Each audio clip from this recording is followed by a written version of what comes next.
on a vécu une ou plusieurs mauvaises expériences en amour, il peut être difficile de refaire confiance à un homme à nouveau.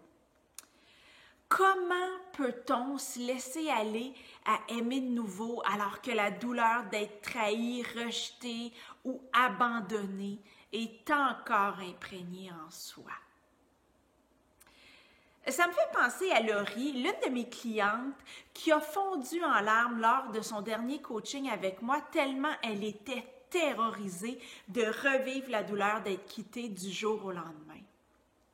Il y a 3 mois, Laurie a rencontré Joël sur un site de rencontre, un homme de cœur avec qui elle a plein de points en commun. Entre eux, la relation est fluide et la relation aussi s'est approfondie au fil des mois, jusqu'à un point où le passé de Laurie a refait surface et ses peurs avec. Et s'il la quittait du jour au lendemain comme son ex-mari l'a fait avec elle? Et si elle devait revivre la douleur de l'abandon? Donc, Laurie a cru bon de m'en parler parce qu'elle sentait sa peur assez forte pour qu'elle sabote la relation, afin d'éviter de souffrir à nouveau. Le problème commun de toutes les relations amoureuses, c'est qu'il n'y a jamais de garantie. On veut aimer et être aimé, mais dans la confiance d'être heureux ensemble pour toujours. On s'en donne les moyens en prenant soin de bien choisir cet homme-là à qui on va accorder sa confiance. Mais parfois, malgré ça, la surprise est de taille. La rupture est brutale, puis on ne l'avait pas vu venir. Il n'y avait pas de signe précurseur. Alors, quand la rupture peut survenir sans crier gare, malgré toutes les précautions qu'on avait prises, comment est-ce qu'il est possible de se laisser aller à l'amour, sachant que la souffrance nous guette peut-être? Dans ces conditions-là, c'est effectivement bien difficile d'être sereine face à l'amour. Certaines femmes vont être plutôt méfiantes, sur leur garde, prêtes à prendre leurs jambes à leur cou au moindre signal d'alarme. D'autres femmes deviennent très anxieuses et ont un besoin constant d'être assurées. Puis d'autres vont tout simplement fermer leur cœur à une nouvelle relation. Alors, comment refaire confiance de nouveau à un homme? Comment Laurie peut-elle se laisser aller à son bonheur sans crainte de souffrir à nouveau? Dans la vidéo, je vais te présenter 3 éléments essentiels. Mais d'abord, ceci. Toutes les femmes qui m'ont dit n'avoir vu aucun signe précurseur ont fini par reconnaître, après quelques sessions de coaching, que tous les signes étaient là. Alors, la question à se poser, c'est pourquoi autant de femmes ne voient pas ces signes-là? Eh bien, c'est pour plusieurs raisons. Tout d'abord, elles ne connaissent pas ces signes, elles ne connaissent pas les signaux d'alarme, elles ne savent pas reconnaître un homme de qualité, elles ont plusieurs croyances erronées sur les hommes et les relations de couple, elles n'ont pas eu de modèle d'une relation de couple saine, elles reproduisent inconsciemment des patterns amoureux, elles ne connaissent pas leurs besoins et encore moins de façon saine de les combler.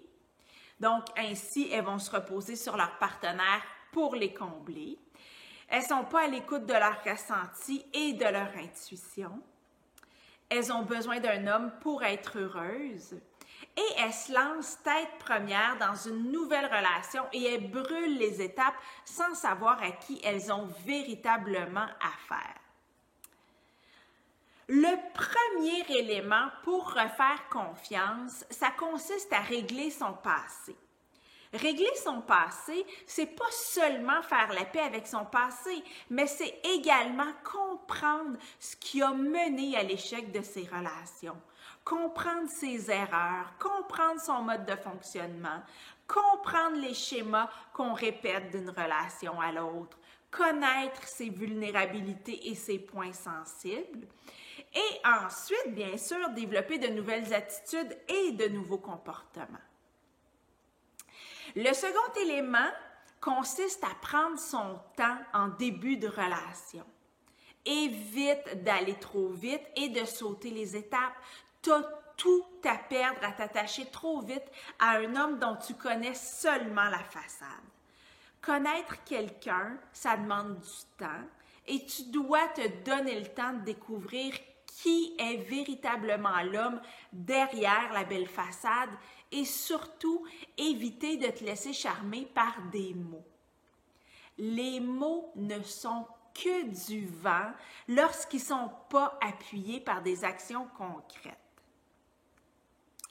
Le troisième élément, certainement le plus important, c'est que pour pouvoir faire véritablement confiance à un homme, il faut d'abord avoir confiance en soi-même. Puisqu'il est impossible d'avoir une garantie sur la personne ou sur la durée de la relation, il faut rechercher cette garantie-là à l'intérieur de soi. La confiance viendra jamais de l'extérieur et c'est une erreur de la chercher à cet endroit-là. Donc, je disais qu'afin de pouvoir refaire confiance à nouveau à un homme, il faut d'abord se faire confiance à soi-même. Il faut développer une relation de confiance solide avec soi-même et être dans la pleine conscience de soi. Qu'est-ce que ça veut dire? Ça veut dire développer sa capacité à faire de bons choix pour soi, devenir sa propre meilleure amie, devenir la source principale de son bonheur, développer sa résilience et savoir composer avec des émotions difficiles, être à l'écoute de soi. Quand on développe un solide lien de confiance avec soi-même, il est plus facile d'ouvrir son cœur à un homme parce qu'on est informé en temps réel de ce qui se passe à l'intérieur de soi. On ne se laisse plus aveugler, on ne se perd jamais de vue, on est là pour soi-même en tout temps. On le sait tout de suite quand quelque chose ne va pas, quand quelque chose ne nous semble pas juste ou aligné. Et on développe également la confiance que peu importe les difficultés qui vont se présenter sur notre route, on va savoir y faire face. Quand on apprend à être là pour soi-même, on apprend à composer avec la douleur.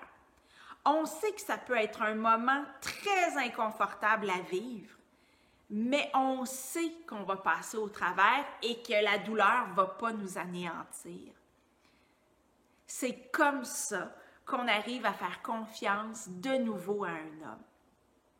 D'ailleurs, ma cliente Laurie a pris conscience de tout ça et elle a aussi pris conscience que sa peur d'échouer sa nouvelle relation venait d'un pattern qu'elle avait commencé à reproduire avec son nouvel amoureux.